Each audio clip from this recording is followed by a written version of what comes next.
Bueno, y entre otras cosas, el Pleno del Congreso aprobó el proyecto de ley que penaliza hasta con 35 años de cárcel a quienes financien a las agrupaciones terroristas. El autor de esta iniciativa, congresista Octavio Salazar, informó que los sancionados no gozarán de beneficios penitenciarios.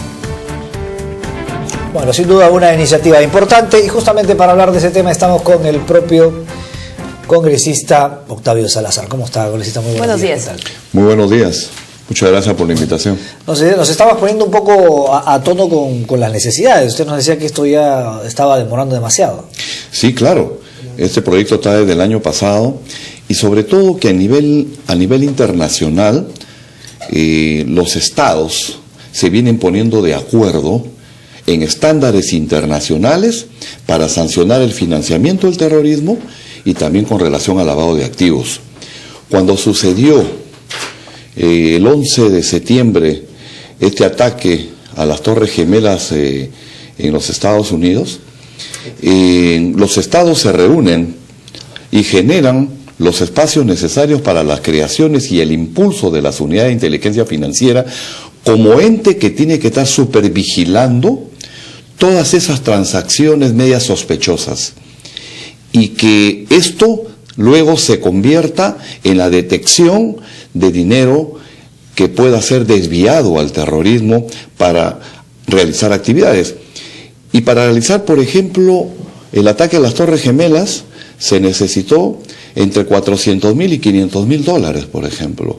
No es tan oneroso, digamos, entre comillas, una acción terrorista de esta naturaleza que cueste mucho. Por eso que el seguimiento tiene que darse, y el Perú no puede estar ajeno a la legislación internacional, tiene que ponerse a tono. Cada uno de los peruanos puede tener una determinada ideología, cada uno de los peruanos puede tener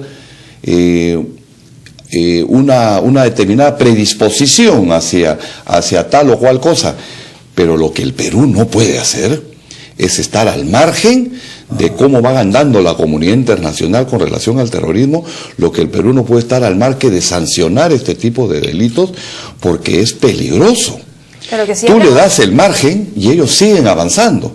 Esta es una guerra de espacios. El Estado se retrotrae, un Estado que no reacciona, sin reacción. Entonces ellos van avanzando, porque ellos tienen gente muy inteligente, que ellos les sacan y explotan las vulnerabilidades que tienen los sistemas en el país, y los explotan muy bien, y van al filo de la navaja entre la legalidad y la ilegalidad, y le explotan. Entonces el Perú tiene que estar atento y alerta. Esta norma nos va a permitir ya para el tema del juzgamiento, va a permitir para el tema de las capturas, ya no se requiere de un delito precedente. Este es un delito autónomo, tal y conforme se viene dando ya en 26 países que son suscriptores de estos grupos, de este grupo de trabajo importante para hacerle seguimiento al terrorismo y al lavado de activos. De probarse este delito, ¿cuáles serían las sanciones? ¿En qué momento se agravaría la ejecución de este delito? Se hablan de penas de hasta 35 años. Exactamente, muy importante tu pregunta, porque por ejemplo, aquel que voluntariamente provea, aporte, recolecte fondos, recursos financieros o económicos, servicios financieros o servicios conexos, con la finalidad de cometer cualquiera de los actos previstos en el decreto ley, se refiere al 25.475,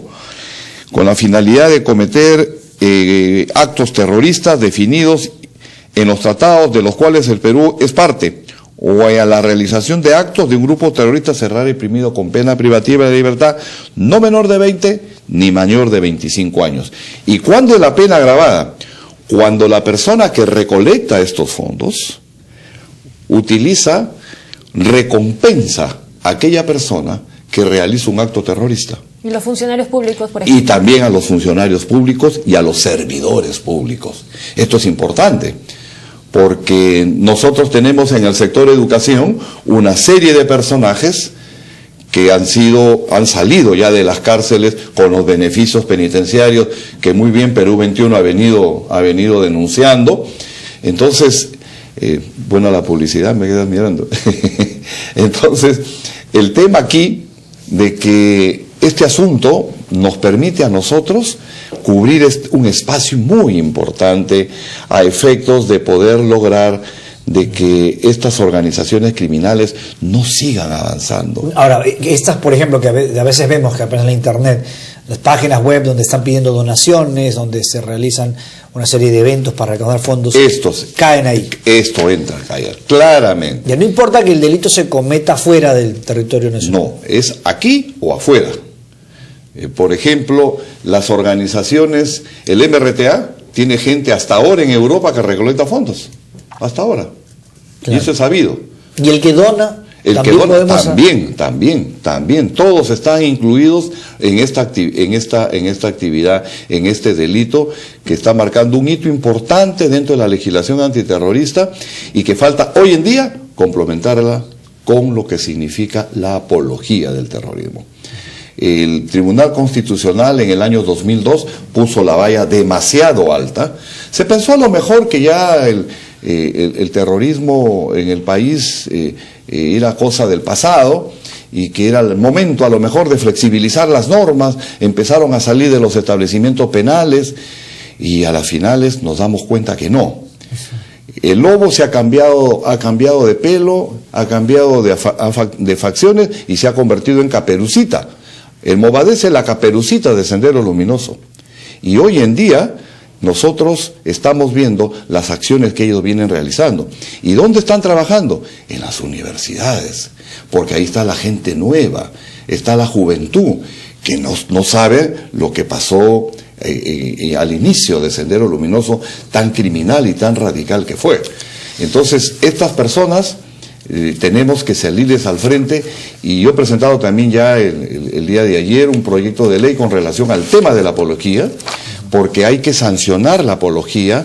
En el Perú podemos tener diferentes maneras de pensar, pero todo dentro de los cánones democráticos, dentro de la libertad que el Perú requiere, y ponerle un alto al tema del terrorismo. Ahora, ya que usted ha mencionado lo que publica Perú 21, efectivamente, esta flexibilización que se ha señalado durante mucho tiempo, que se dio a partir del gobierno de Paniagua, hay un debate sobre si este tema tiene que ser investigado en el Congreso de la República o no, o es de pronto, como dicen, por ejemplo, quienes participaron de ese gobierno, en realidad una serie de mentiras que busca otra vez levantar el cuco del terrorismo para defender a Fujimori. Yo pienso que no, eso está al margen.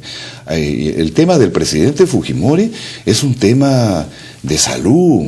El tema del presidente Fujimori es un tema humanitario. Eso está al margen. No se requiere levantar una cosa por otra. Yo no creo que Perú 21 esté en una campaña apoyando al fujimorismo en este tema. Yo creo que eso no tiene... O sea, sí se debe investigar en el Congreso. Un sustento legal. Pero por supuesto, yo creo que sí.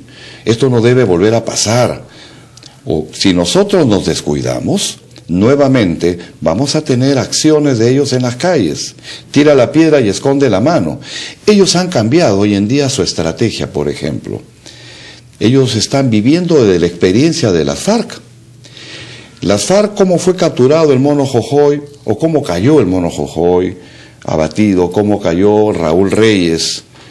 Se identificaba vía aviones especiales, aviones espías, calor humano, y en esos lugares iban las fuerzas del orden colombianas, tanto en el territorio venezolano como en el territorio ecuatoriano, que también se ha dado, se ha encontrado. Por eso es los impases que tiene el presidente Uribe con algunos de los presidentes, tanto el venezolano como el ecuatoriano.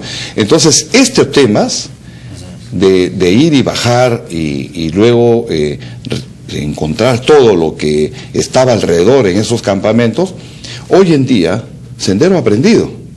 Sendero piensa, y no está muy lejos, de que la misma táctica que se ha empleado en Colombia puede ser usado acá. Entonces, ¿qué están haciendo? Están creando asentamientos donde están ellos, y hay ciudadanos, y hay niños. Entonces, si tú los atacas y matas a los niños, entonces automáticamente ellos van a denunciar crimen de lesa humanidad. Me dejo entender. Entonces ellos van evolucionando. Ellos tienen una ideología, y no comparto la idea como algunas personas que manifiestan que no, eso es el narcotráfico puro. Está muy lejos. No nos engañemos. Esta es gente que tiene una ideología, que tiene principio, que tiene, lleva como matriz el marxismo, el leninismo, el maoísmo. Y ellos hasta el final de su vida serán maoístas. Ellos no van a cambiar. Muy diferente puede ser otro tipo de organizaciones quizás, pero ellos muy difícil que lo hagan. Amnistía Internacional dice que el presidente Humala tendría que tener en cuenta a los familiares de las víctimas de los crímenes por los que fue condenado Alberto Fujimori antes de tomar una decisión. También habría que preguntarle a Amnistía Internacional de los crímenes que cometió Sendero también, ¿no?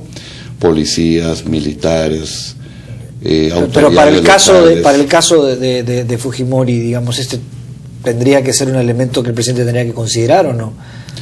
Bueno, este es un tema que hay que estudiarlo y hay que tener una determinación. A nosotros, el Perú es un país independiente. Hace mucho tiempo dejó de ser colonia. Nosotros no podemos vivir también indudablemente al margen, no podemos vivir al margen de lo que internacionalmente se ven las cosas. Y sobre todo en estos temas de derechos humanos que hay que respetarlos. Yo estoy totalmente de acuerdo. Pero que nos vengan a nosotros a digitar desde afuera, este es un tema que hay que mirarlo. Porque hay favorecedores para el terrorismo. Hay gente que favorece. Hay gente que de una u otra manera están en diferentes puntos, en diferentes lugares, tanto aquí como afuera, que son los facilitadores de este tema. Y uno puede verlo. Las ideologías que tienen estas personas, es claro. Bueno, y precisamente sobre eso se trata del proyecto de ley que ya fue aprobado ayer en el Congreso. Octavio Salazar con nosotros, congresista de Fuerza 2011. Muchas gracias, gracias por la invitación. Gracias. Nos vamos a una pausa. Vamos a una pausa y regresamos.